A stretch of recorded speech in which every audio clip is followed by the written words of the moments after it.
Hi everyone.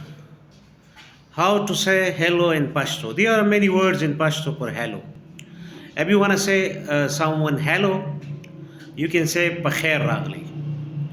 You can also say chari. You can say pakhair. Pakhair. So these are mostly widely used words or phrases used for hello or hi in English. Hi, hello, hi in English. Pakhair, khachari, pakhair ragli, and Pashto.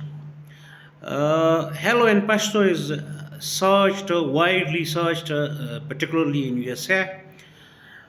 For different reason, people may want to know about Pashto, Pashto culture, Pashto phrases, Pashto idiom, Pashto words, Pashto meanings, etc.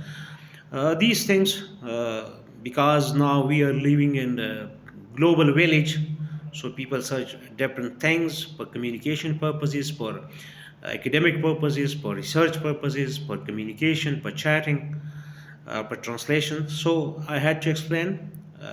Hope I tried well, because I tried my level best to explain it. Thank you.